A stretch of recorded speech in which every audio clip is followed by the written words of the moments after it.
10, 9, 8, 7, 6, 5, 4, 3, 2, 1.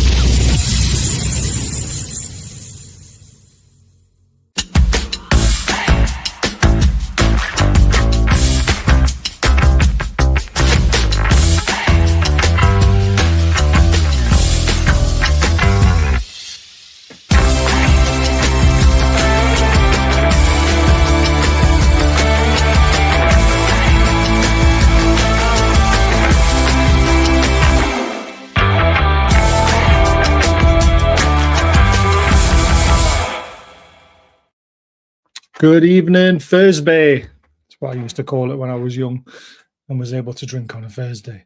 Not anymore, but my God, I could do with a drink after last night because that was special. That was a great performance. And it was nice to see Twitter very quiet, but positive. Very positive place for a change. Might want to check the title. Yes, I had us down as a 1-0 loss. I'm so used to writing their losses recently, and especially on away performances. So, and then Wallace with a great one. I wouldn't put it past UEFA cancelling our goal after the match to make it 1-0. So PSG goes straight through. Ref decided next day it was offside and a yellow card. Welcome all. Ian and Wallace, you aren't beyond the realms of possibility after what we witnessed last night. There's lots to talk about. And also, of course, we're going to be talking about the Liverpool game as well coming up on Saturday. Do the usual stuff, guys. Keep comments respectful. Be nice. Have your opinion. Have it shot down, or have some, if it's a good one, I might agree with it, and then we move on. We don't always agree. It's fine. Coming out, Les, if you're watching. I don't know. Evening, mate. What? Oh, yeah, Villa are playing tonight, aren't they? I think we're going to find it hard to criticise anything from last night's game other than the ref. Well, Gary. Was just loading Forest game. And oi, from Santa. Green. That would be wee. Wee. As in PSG, wee. So I have to say, last time we went to PSG, we were robbed. We walked out of there just feeling aggrieved and everything. We walked out of there buoyant with our heads up last night, and it felt like a loss. We deserved to win that match last night. If only Barnes, Jesus. No, it was what a terrific performance. What a I can't say enough. I saw the lineup and went. So yeah, we got lots to talk about. We have Scott. Evening, gents. Evening, Mr. Devlin, double decker Devlin. And Don's made it. How we doing, Don? Good evening. Well, all good. Good game last night. Enjoyed a lot of it. Brilliant. Honestly, it really was. It's hard to criticize it, but we are going to go into it. So obviously, there was a 1-1 draw. The result was neither good for either team, but it was a confidence booster for us. I think is probably the best way to put it. We were all a bit surprised. Now, all the Eddie Howe doesn't have a plan B idiots are now firmly put back in their cave because he threw out a curveball to everyone last night. What was it? TNT had us down as a 3-4-3. When we had the ball, it was a 5-4-1. It was a 5-2-3 at times. For someone who doesn't know tactics, Dan, Jesus, he was all over the shop, wasn't he? Who gives a shit? We created mayhem. Is what we did. The first, I will say, the first 10 minutes were a bit nervy, but we'll discuss that. But after that, we bossed the game. I think second half. First half I thought was very difficult. It took a little while, Don, to get used to the tactics, didn't it? Because they weren't used to the formation. There was a few little holes in it, especially in the first 10 minutes when they were going forward at will, weren't they? We seemed a bit open. I think you got it wrong. Do you? I thought you got it wrong from the start. You saw the substantial difference that was made once Gordon was on the pitch, because their left back could not cope with Gordon in a similar way that Miley, to be fair to Miley, in the first 10 minutes, he was trying to work out what the hell he was going to do. to cope with. Is it Baricello or something like that? I think it was Barcola. Barcola. Yep. He's trying to work out what he's going to do. Once he worked him out, then it was, I thought he had a fantastic game, but obviously at that point we'd conceded. But it took until about 14th minute before Miley had worked out where he needed to position himself to give him the best chance. And then after that, he had him in his pocket. Yeah. But we had no attacking threat in the first half whatsoever. What we did was that set play was the only from a set play. Well, we scored from a set play, but apart from that, we had no attacking threat whatsoever. Yeah. That was down to our own doing, though, I think. Which I'll come on to soon. Scott will talk about the handball. I mean, Jesus Christ. Right. Someone explain to me how this can happen twice against the same team. Same stadium. Yep. Same stadium, same team. The referee was shocking all night anyway. I don't understand how we are in the creme de la creme of cups and we get a referee that bad. Tell me how that happens. Because unfortunately, everyone who is in the Champions League has a representative from the officials as well. So the poor leagues, you end up with their referees and officials. They're the best of their league. Well, I mean, not exactly an advertisement for those leagues, then. I mean, yeah, like it was horrific. I mean, that handball. I'd also but it's not just the fact that I'm not going to say this lightly, but there is a lot more corruption in the European leagues. 100%. Oh hell yeah! I absolutely agree with that. But how come you can't be that bad as a team? Of officials. Unless you've got a bet on the result, I've got to be honest. even Steve McManaman couldn't believe it was given. Yeah. Where VAR in the UK is much better than what it was last night. You wouldn't have watched our game because you're a City fan. Go back and watch the whole game and watch some of the incidents. They were terrible. But the one thing I'm really angry about the penalty, it's not the fact that they've said it was deliberate handball. It's the fact it's come off a PSG player's arm onto Miley's hand, and they didn't show that in the build-up to they just showed the ball striking Miley. Surely the referee sees the ball hitting the PSG player in the arm and say, well, hold on a minute, that's a handball. Yeah. Terrible decision. Terrible decision. Yeah, and it goes down to that whole thing of a foul was committed before the foul. Yeah, right. So exactly. It shouldn't start. Even if he said yes, it's definitely a penalty because it's hit Miley. As it's hit the PSG player first on the hand, they've committed an offence beforehand. Exactly. Should have been a free kick. It's the same as you can't get a penalty from an offside. Yeah, exactly. And then obviously we have the same issue in our box, in the PSG's box, and it's waved away immediately. Yeah.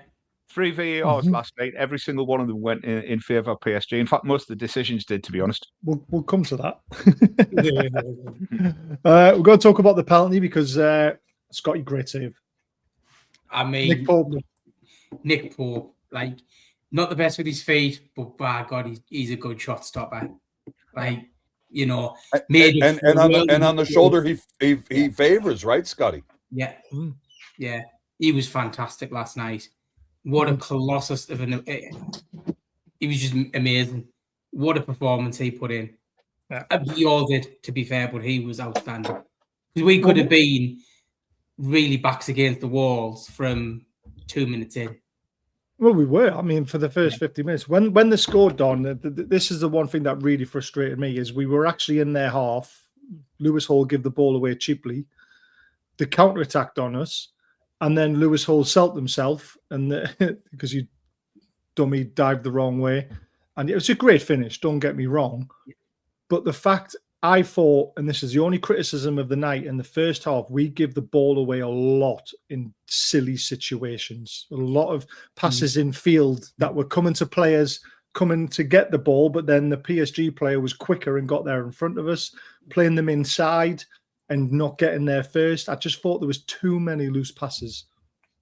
So I think that's the one weakness of Lewis Hall's game. He gives the ball away far too much, but he's trying to hold on to the ball to go past players, which we all want to see. But too frequently he holds on to it just that little bit too long. Yeah, gets himself in a position where he's got to pull the pass away. And we saw it in the Villa match the other day that led to their goal. Yeah, exactly the same thing happened again. On the goal itself, I personally think Pope's positioning was wrong.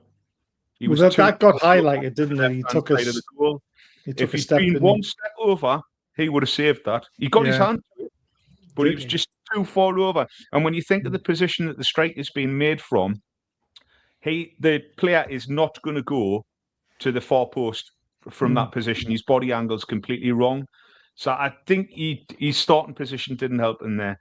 But yeah, as the whole thing, if he's not very good with his feet, I thought he was bloody brilliant with his feet last night.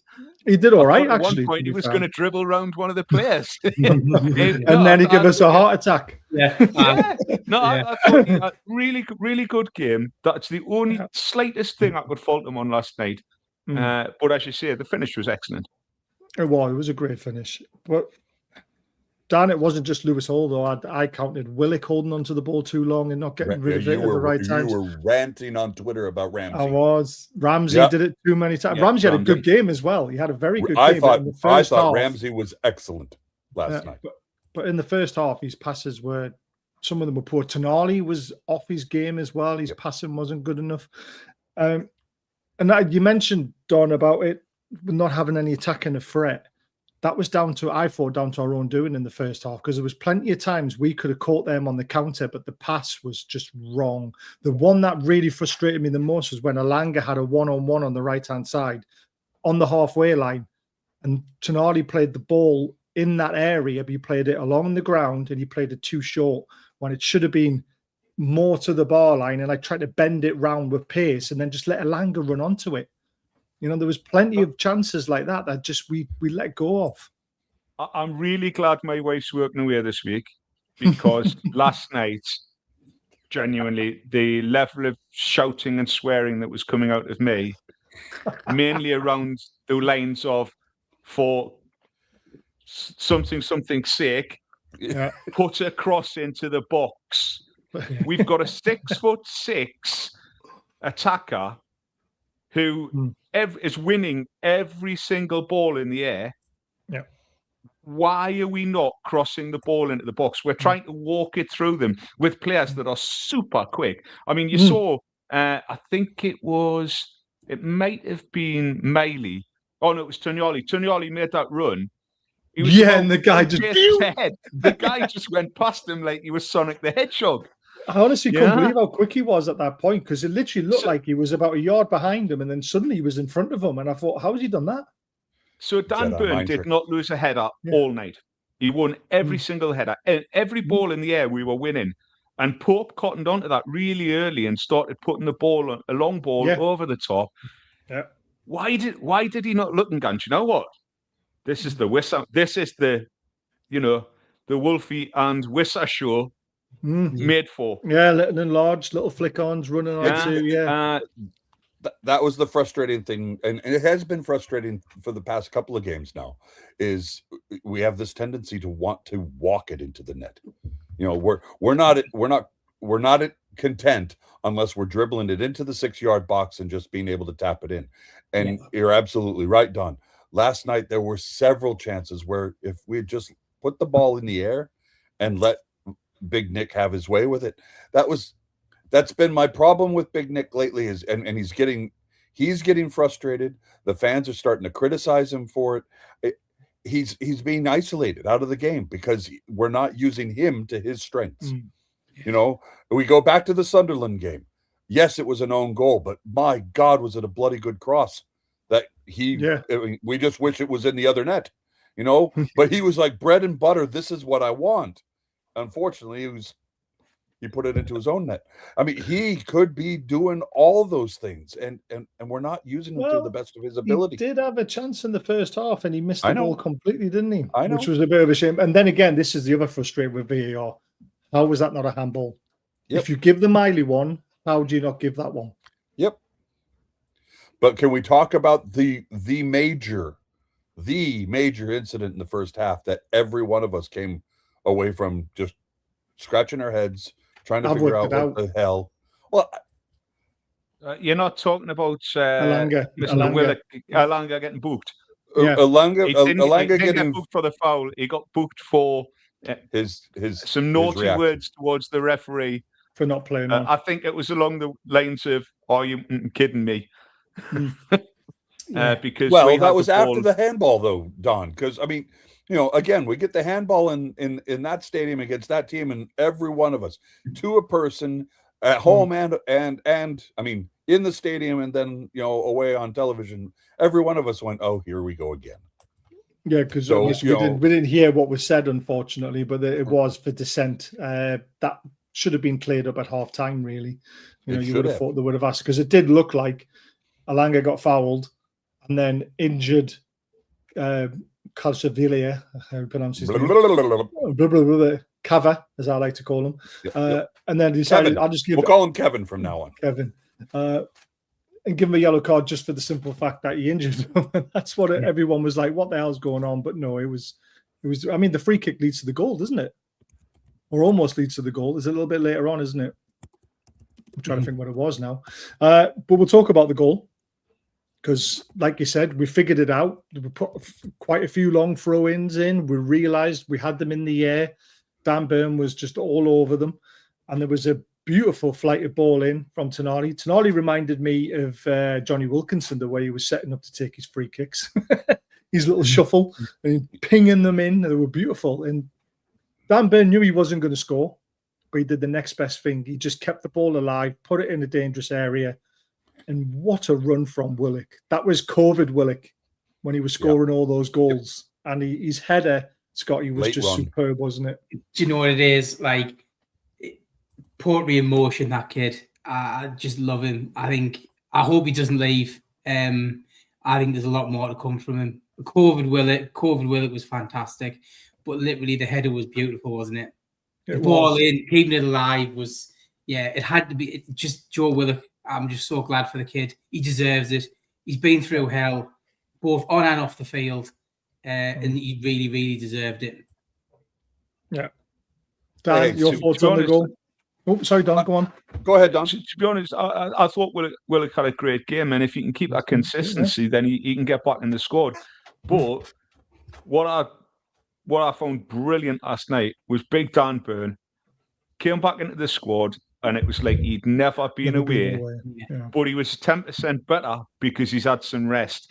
And I think if you wanted to see something that absolutely highlighted the fatigue within our players, Dan Burn's performance last night was absolutely it, because that rest he's had, he came back just rejuvenated, and he was absolutely fantastic last night.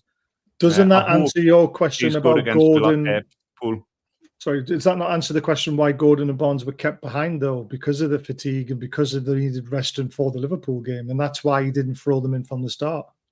You know what? Do you know how the last day I said against City we should just throw in the under-21s? Yeah. I think last night he just went, we're not going to win that game, and it's irrelevant if we win it or not anyway. So why don't we just hold some players ready for Liverpool? Hold some players. Give him a rest for Liverpool. So I was just like, there's a part of me that thinks he actually did that, to be honest. I think he did, but I think he had to as well, though. I think everyone's knackered. Oh, and Forrester 1-0 up, own goal. On goal.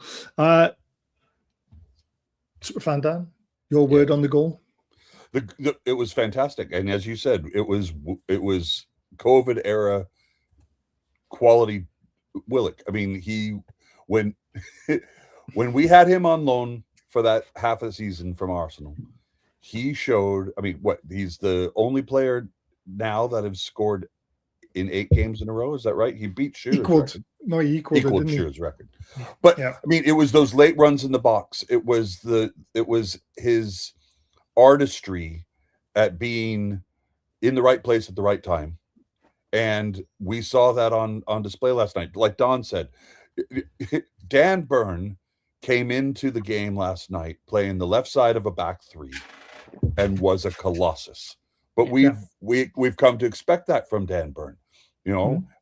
But as Don said, 6 weeks off, recovering from a punctured lung, I think was exactly the tonic he needed, and he came into the match last night with gusto. I mean, it helps when he's wearing the armband coming out as well. He's representing Geordieland. He's representing all of us.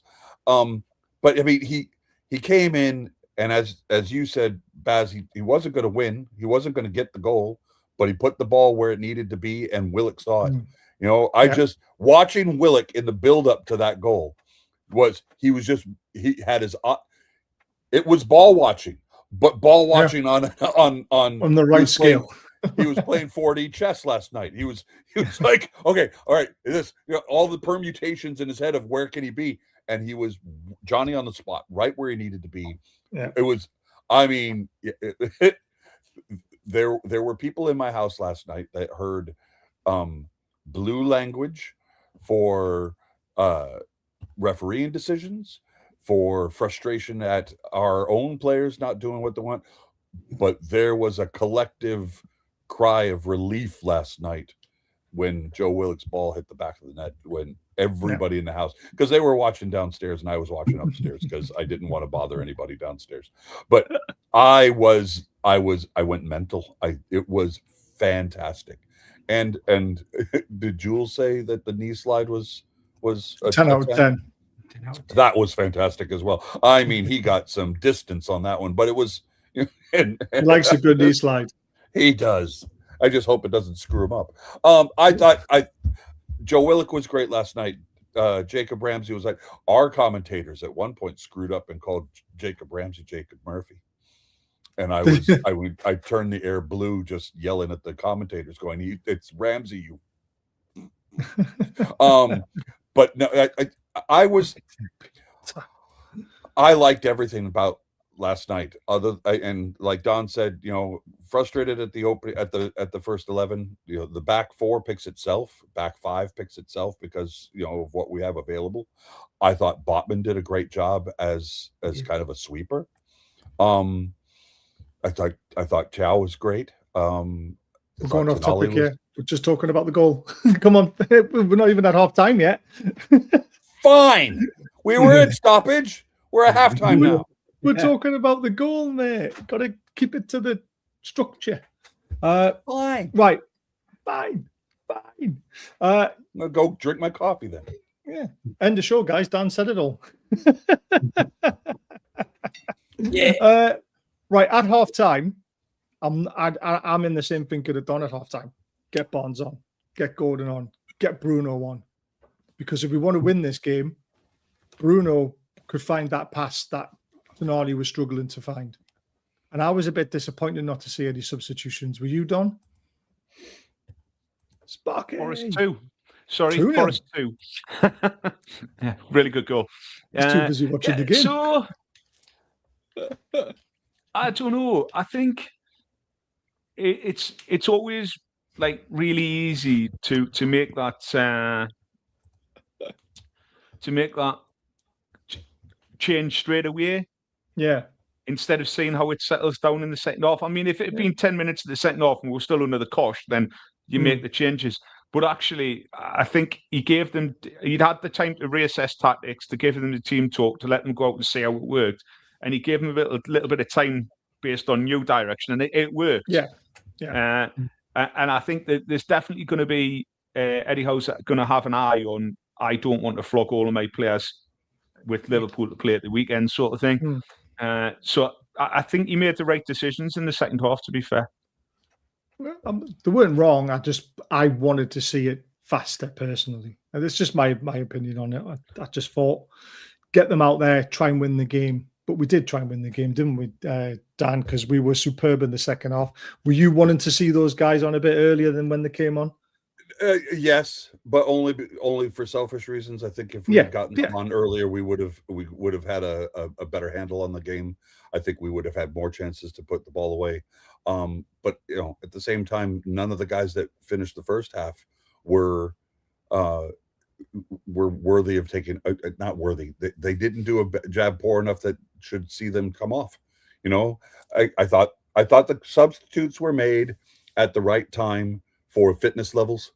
You know, if we were looking to kill the game off, they could have come on at halftime. You know, but at the same time, you know, it was good to have them in reserve, wasn't it? I guess that's the best way to look at it. I still wish we would have seen Vissa come on to play Wolf with Voltamont. Yeah. You know, I don't know what we have to do to see the little and large go, because I think that's going to be gangbusters. I think that goes to what Baz says, though, quite a lot, is that, you know, we couldn't afford both of them getting injured. Otherwise, we'd have nothing. 100%. Yep. Well, we have young Asula on the bench, much to Baz's chagrin. Look, Asula's Asula, isn't he? He got a great smile and a great song. We'll leave it at that. Scott, your thoughts at halftime? I think keep the team the way it was, let them settle in, see how it was going to go. Because actually, we put them under the cosh more than I thought we would in the beginning of the second half. He made the substitutions at the right time for me, because he's got to look at Liverpool. I'm sort of glad he didn't use Bruno, because we've got a lot of games coming up. Yeah, a lot of tough games coming up, and if you can keep him from being in a game when he's not 100%, I think he's going to have to try and do it. Yep. Hopefully, we see him in the Liverpool match. But yet again, if the lads can do what they did last night again, and he's not 100%, leave him. Yeah, it's a tough one because we still haven't won a game without them playing. And Liverpool at Anfield. We've got to get that. We'll come too late. But we're not going to do it at Anfield. But you never know. You never know. You never know. But the subs did come on, 67-68. But before that, Willock has the ball in the back of the net. I'm screaming the house down, waking the kids up. Then the linesman puts his flag up. And just kills the moment, didn't he? And he was offside, unfortunately. He was absolutely spot on. But put your flag up earlier. Could have saved me a bit of a headache and heartache, and the missus coming downstairs. We can you're all the way up. Well, yes, I know. I'm getting a bit excited. We're actually doing well against PSG. Agreed on Nick and Wissa, give it a go. Also, only took one goal, and we were by far more likely to get. We were in the second half. We were fantastic. But Don's right. The game did change a lot more in our favour, even though we were doing very well in the second half. Our defensive setup was brilliant. Where every time we lost the ball, everyone was back in the 4-5-1 or 4-2-3, whichever way you want to look at it. They were making PSG pass the ball sideways. Yeah. You know, they couldn't find ways through us. When they did, there was another man there to block it. You know, and then no one was getting past Nick Pope in that second half. Like I say, he was outstanding. But I thought, even though a lot of people, I don't know why, they take things out of context with Anthony Gordon, but I thought Gordon was the big difference maker when he came on. And everyone says, oh, well, it's just because he was faster than his other man. But that's what PSG were like in the first 15, 20 minutes against us. They were quicker than us. But Gordon was intelligent with his runs, and he set up at least, he had a great shot that was saved, and then he sets the one up for Harvey Barnes, which I still can't believe he missed, guys. He's there. No, just put it in. Just put it in.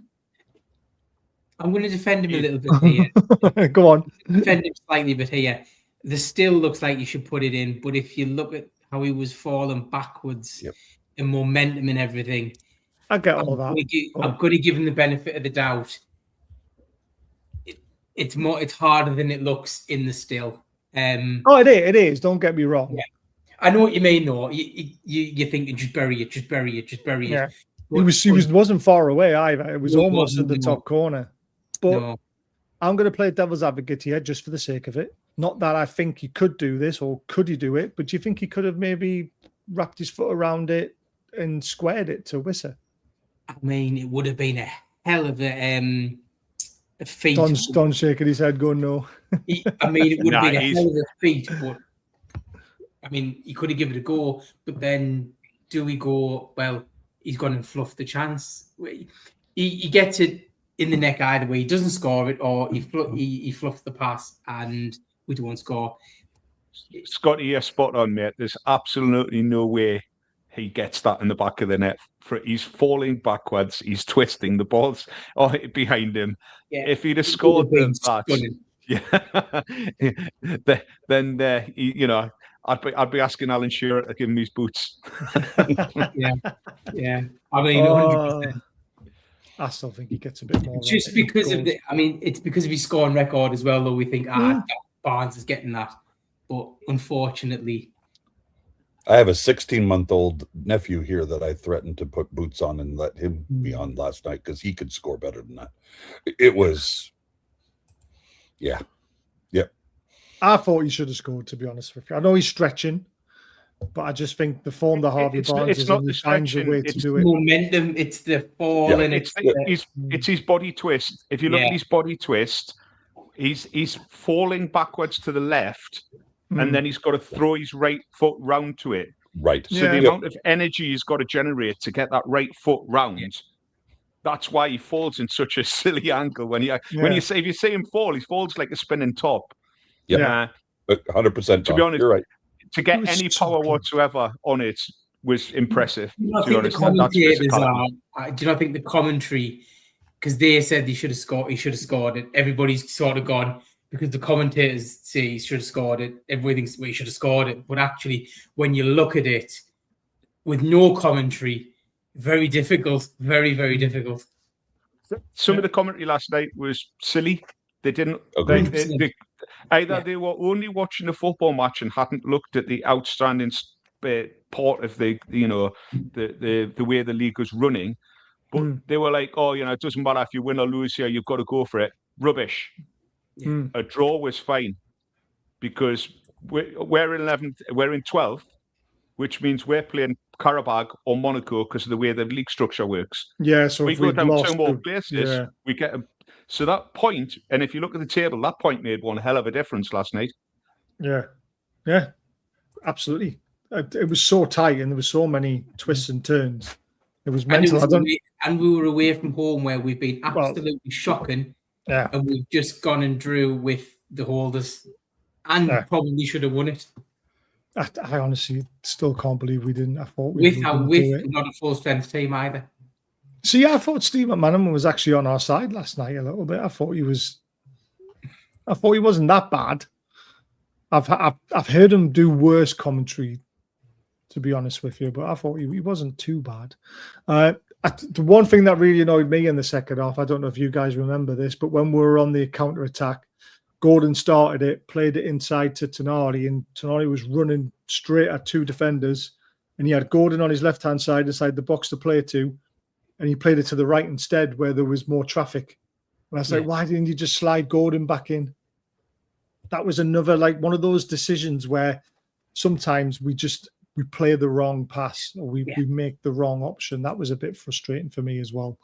But overall, superb performance, superb tactical performance, and well drilled by the players to do something like that out of character, to play a 3-4-3 and make it look like we'd done it all season. I thought that was absolutely superb. Maybe he had them on the training pitch. We never know. Effectively, a lot of those players don't play first team, so they probably have had a little bit more time on the training pitch. Yeah, they probably have. And that set piece was definitely practiced. Yeah. There was quite a few of them that went in, and I thought, we've got a chance. Anyway, we're in the knockout phases, which, again, this is all we asked for at the start of the season, wasn't it? We would love to make it to the knockout phases. We weren't expecting to be in the top 8. We were close to doing it. That Marseille game really come back to haunt us. Yeah. But the good news about being in the knockout phases is this. So Newcastle will receive 7.8 million for 12th position in the league phase, 3.5 million for matches 5 to 8, 1 win and 2 draws, 11.3 million in total. Money will be paid on the 20th of Feb. Incredible. Another 1 million guaranteed for qualifying for knockout round playoffs. 11 million more if that game is won, qualifying for the last 16, Barca or Chelsea. That payout will be on the 27th of March. That shows you how critical it is to getting in the Champions League next season. Yeah. Does that mean we could spend 11 million between now and Saturday? Come on now. We probably could. Well, no, because it's monetized, isn't it? Yes, So agreed. It's actually more. But the problem is you need to be able to guarantee this money every single year. Yeah. And that's why getting 5th and above this season is more important. And I hate to say this because we are the owners of the trophy, but going to like Don said, going away to Man City when you're 2-0 down already, is it worth just throwing the reserves out and forgetting about it and concentrating on the Champions League and concentrating on getting that 5th spot, because the money makes a massive difference to our summer budget. Well, so if you listen to Gabby Abanglahor, that's exactly what he said on TalkSport. Oh, right. I take everything back. I've just spewed out a load of rubbish. I don't know what I'm talking about. I've never known. You just think the question over there, though, Bazza. Well, I mean, been listening to the stream. Oh, well, possibly. But when the numbers are there in front of you in black and white, yeah, it's hard to ignore them, isn't it? Yeah. And when you don't know the final figures and you see the potential chance of getting to Wembley, that looks more appealing.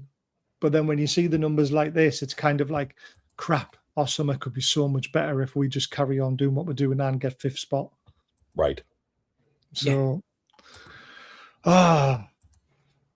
it hurts because I just want to beat City. There's lots of reasons why I want to beat City. Right.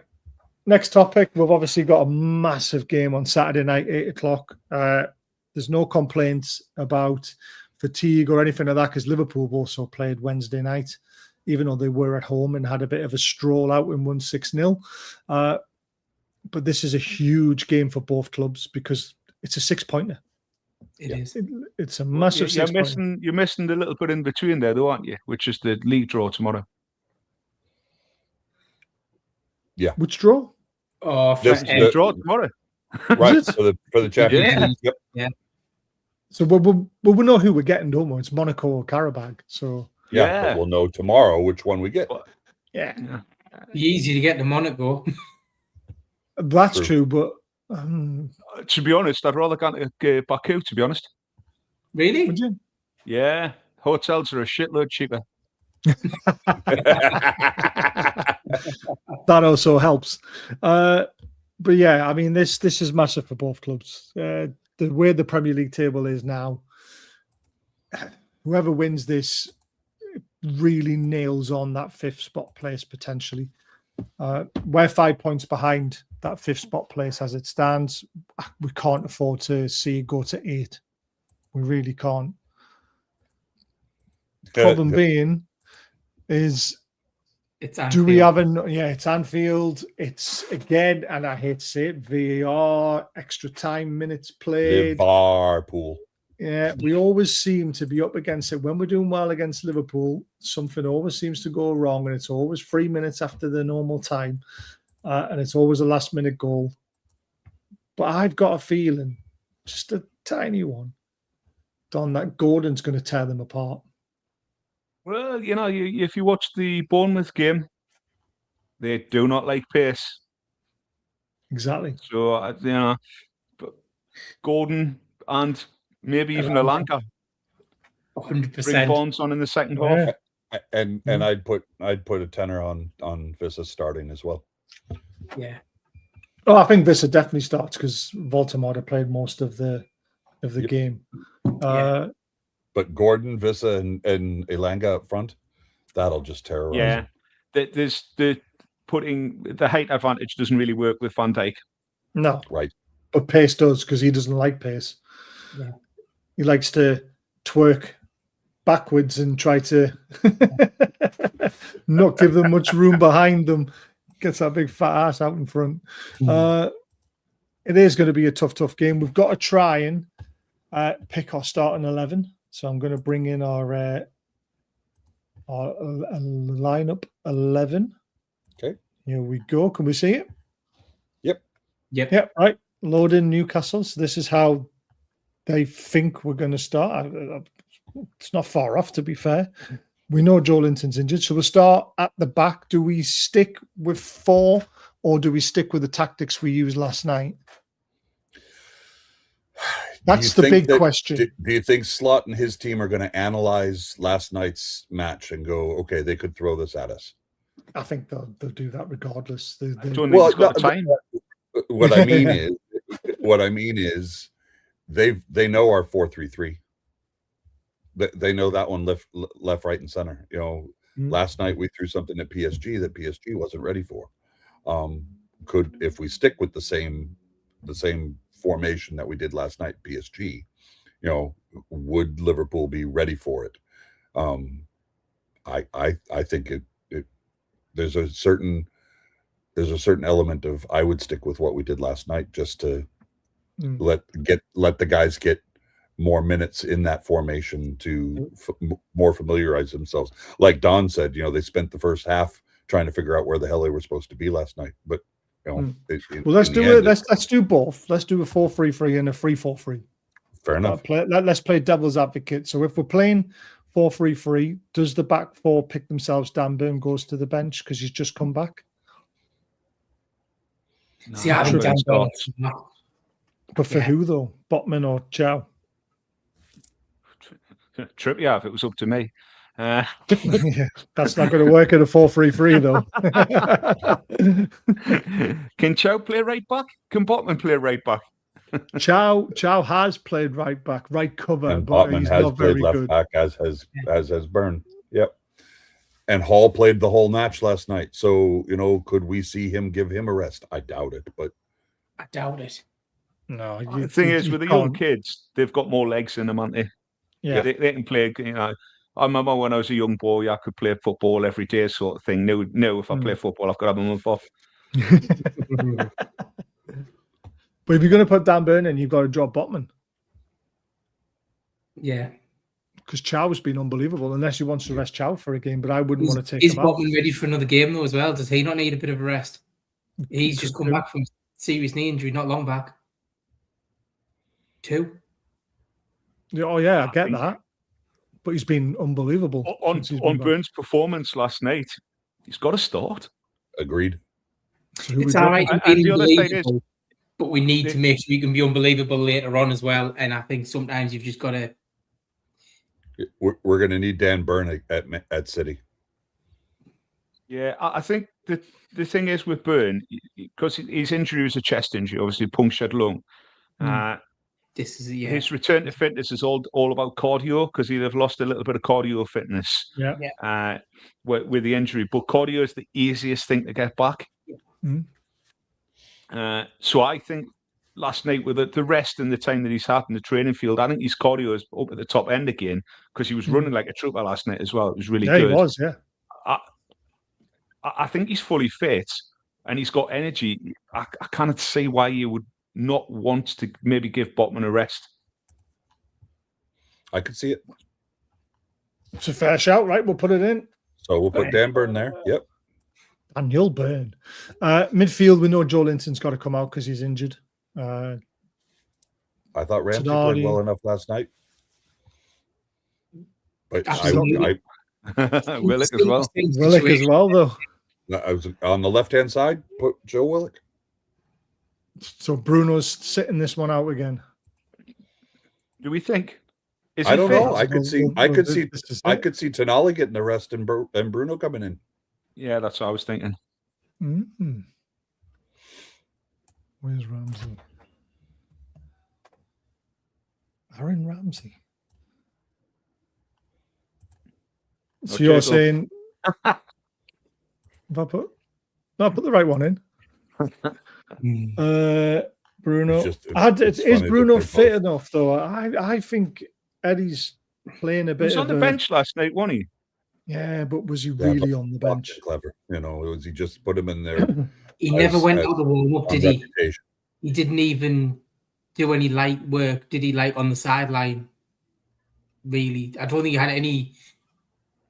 You didn't see him warm up, Scott? No, I didn't. But I think you'll rest to be sitting on the bench, he must be named in the squad.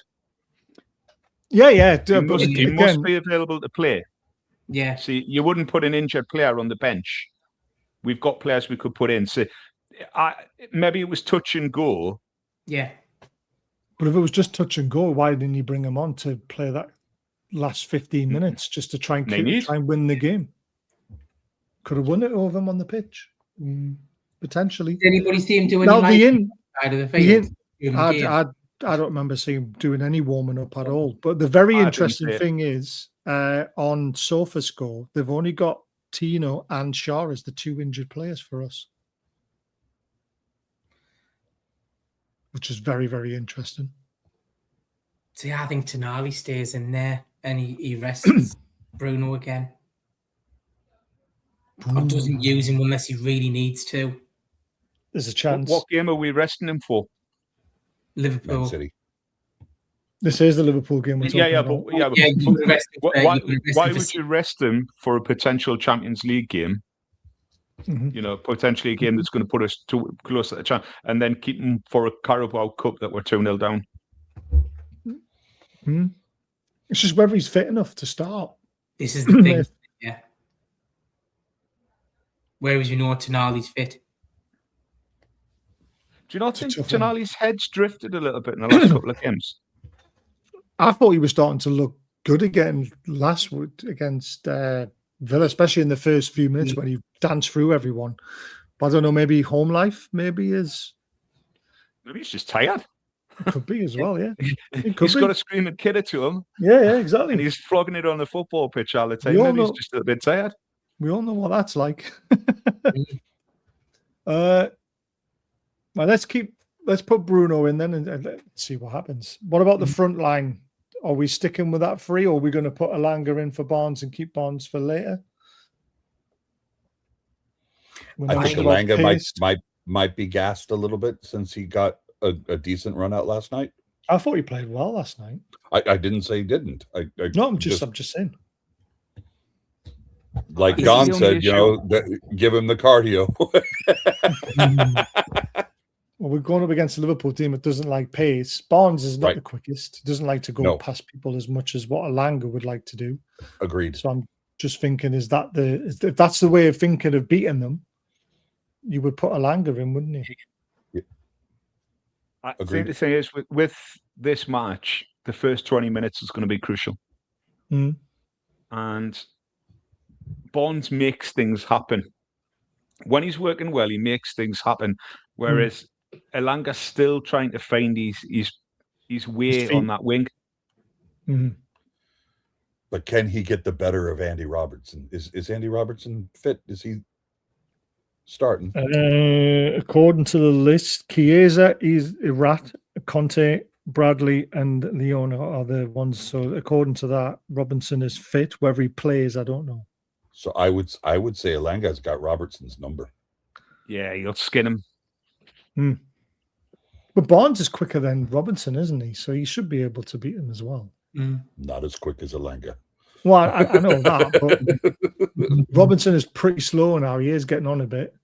Let's stick with that. Let's go to 3-4-3 then. And then you're going to have to put Botman back in.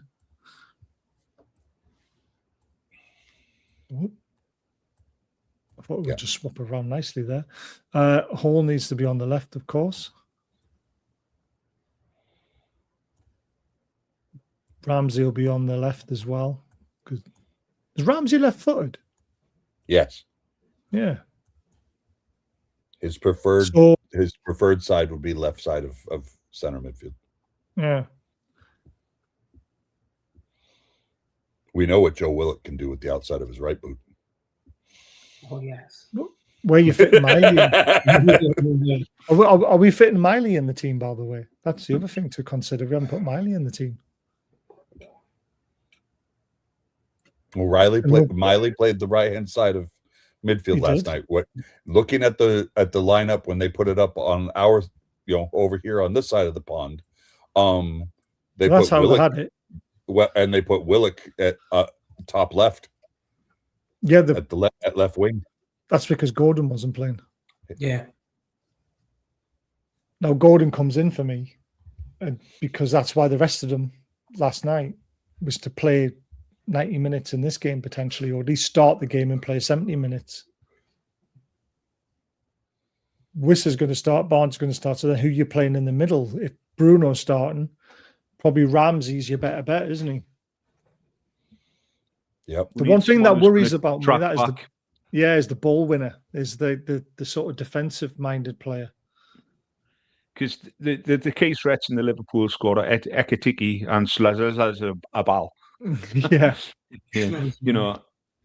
Do you know what I would like to see? I would like to see that.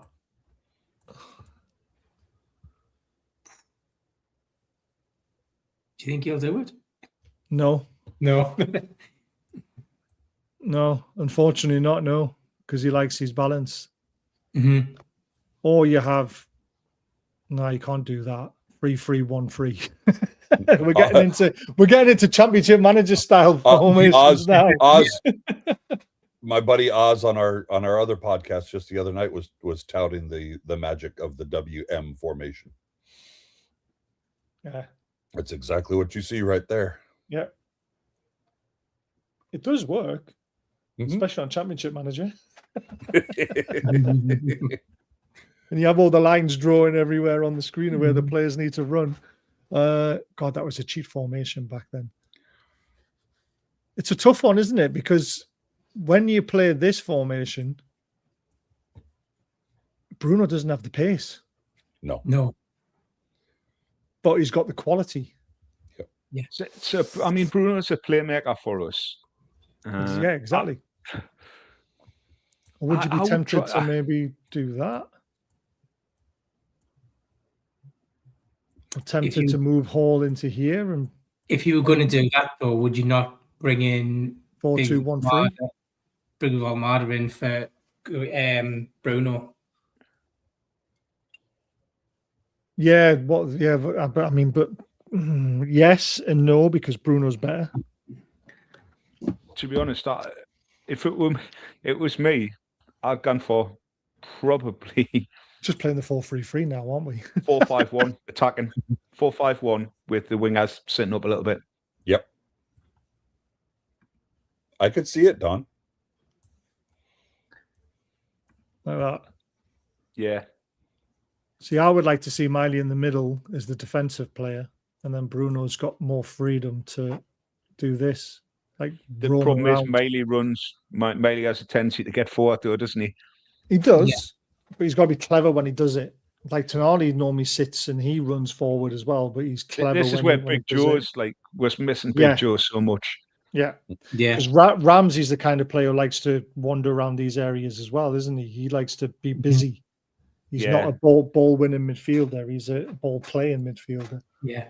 What I really loved about last night was once we'd worked out the two banks of 5, I never thought at any point PSG were getting through us.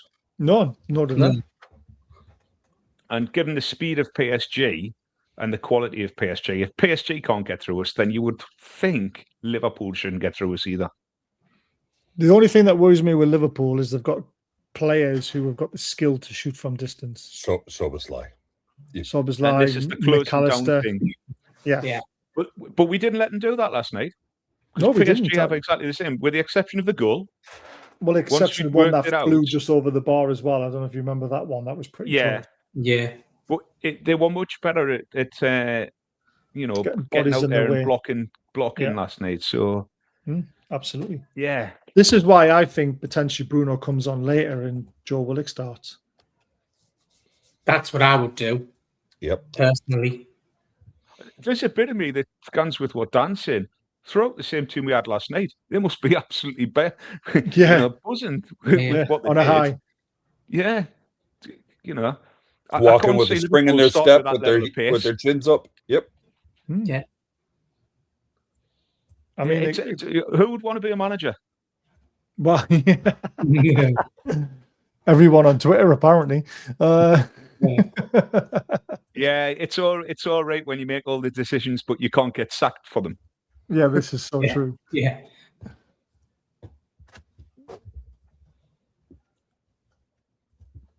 That still looks a little bit light in midfield for me.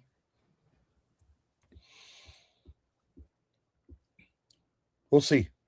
That's all I can say is we'll see. Yeah, it's going to be interesting. Obviously, we can't pick the team. I mean, devastating. how nice is it to be able to have a lengthy conversation on what the team could be and the formation could be? Because let's face it, in the last 4 years, we've literally went, we're playing 4-3-3. This is the starting 11, and this is how we're going to play for the next 10 games in a row unless someone gets injured. Did Gary just say that Murphy's back fit as well? I think He was on Gary the bench, said that in wasn't the- he? And he was warming up, so I think he is available, but I don't think he gets. Fuck him, Cabby. What's this one? If that was the team that was defending Champions League last night, then what the hell can you go on to win it? PSG could not hit my wife's heart. Now, there's a few things that come out of that. I mean, why he's Villa beating one his down. wife and why he's doing it with a teaspoon is the thing I'd ask. Well, I think it just red and white, Mackham. I think that explains it all, doesn't it? Strange bunch. Apologies, Sorry, Stu. Apologies. No apologies. He knows the banter. I've missed a load of the chat. Sorry, guys, because I've been on that. It's because it's a website and I'm off here, so I don't get to see all the comments. So apologize for that. But yeah, it's just nice to be able to have an actual conversation about, all the ways we could actually do to pick a team. It's crazy. What's this? I thought some already pricing it up. Nice short trip. People are looking at prices of going to Monaco. And other places. It's great. I love it. So Monaco is a nightmare because you've got to fly to Nice and then drive to Monaco. Yeah. And then hotels are not too bad because it's not Grand Prix time. So it'll be okay. But to be fair, it's bloody expensive there. Go to Baku. Baku's a slightly longer flight. But the hotels are nice, the people are lovely, and the actual town itself is fantastic. It's an old walled city, really, really lovely. Don't get scared about the crashed airliner sitting at the end of their runway. They haven't got rid of that yet.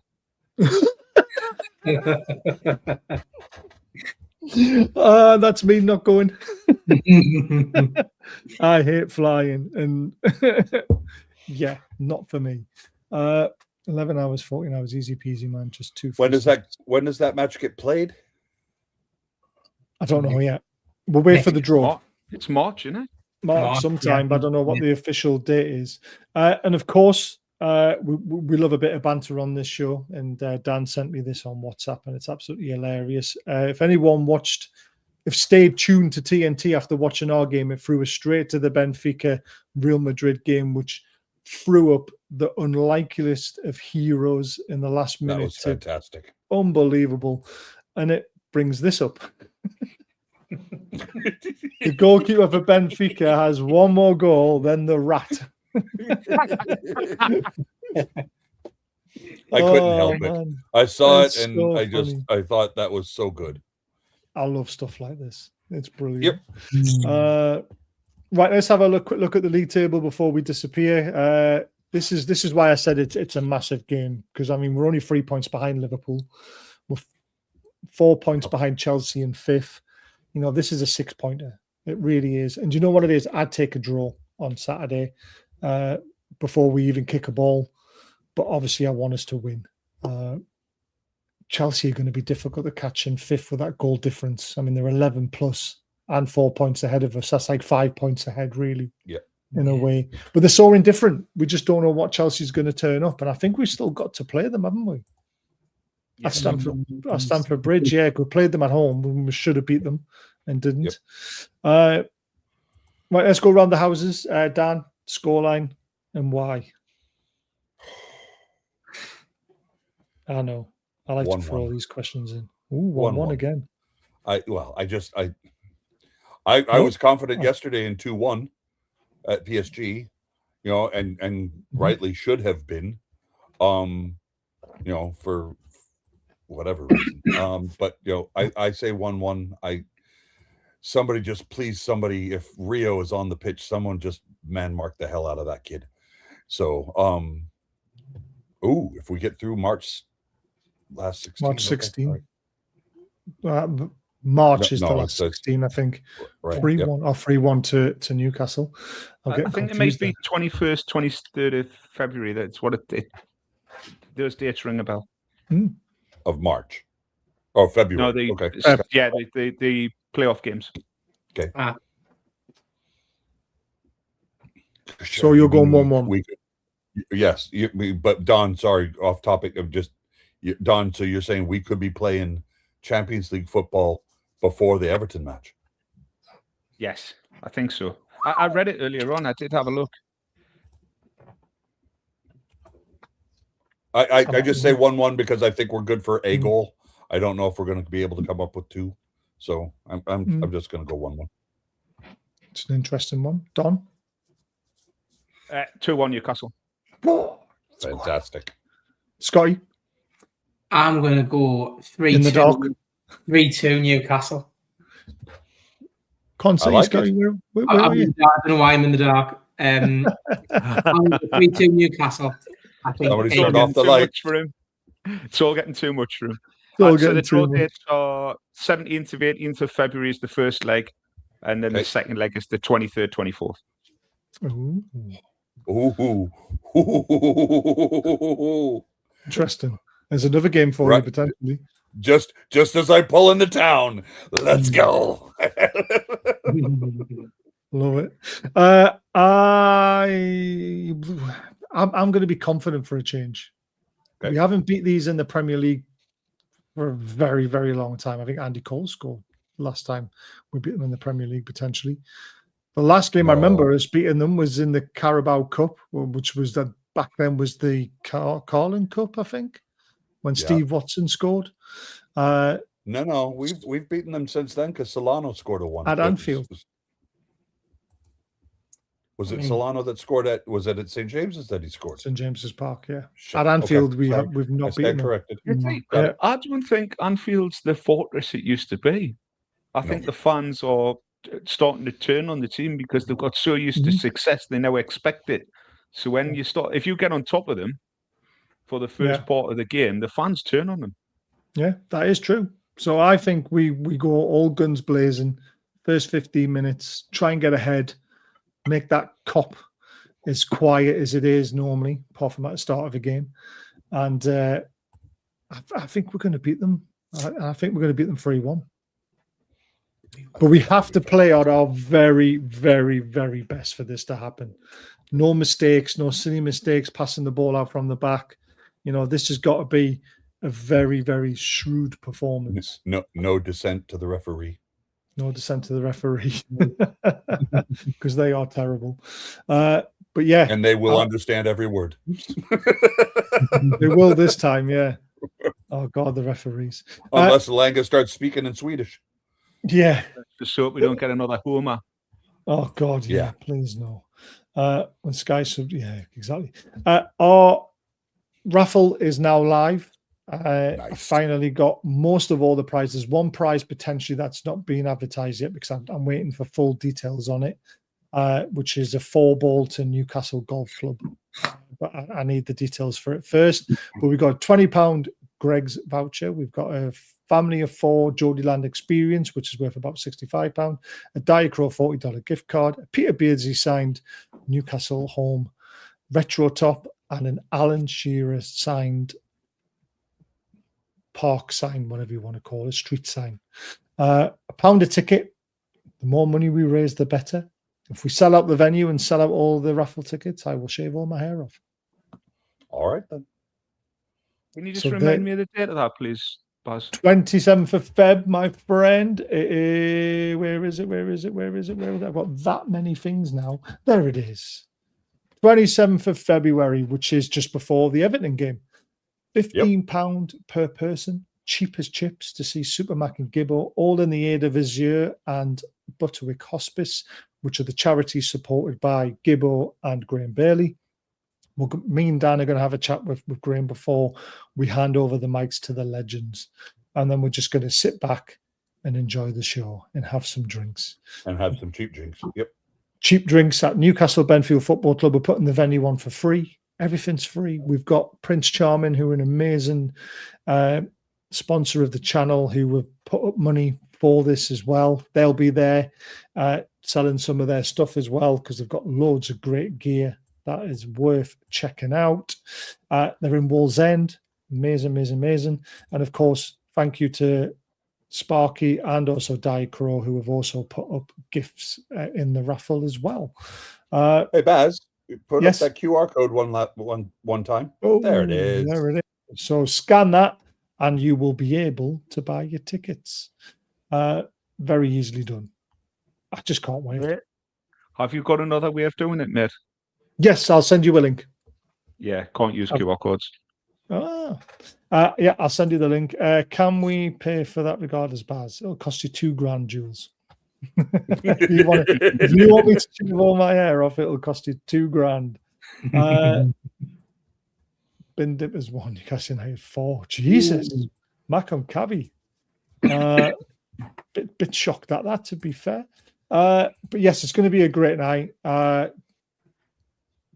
Malta, who's the Sunderland fan, he's putting up the 4-ball for the golf. What a guy he is. Honestly, absolute legend. Nice try. Hey, it's my hair. This is worth $2,000. Might be ginger, but it's worth it. You want to see me bald? It's not a good look.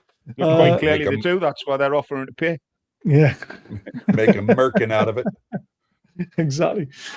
Don't forget, tomorrow night we are on Mancunian Way to do the joint channel show, talking about the weekend's football and also the Champions League again with Martin and crew.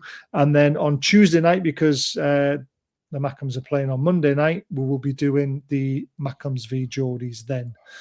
So keep an eye out. We've got lots planned, lots coming up.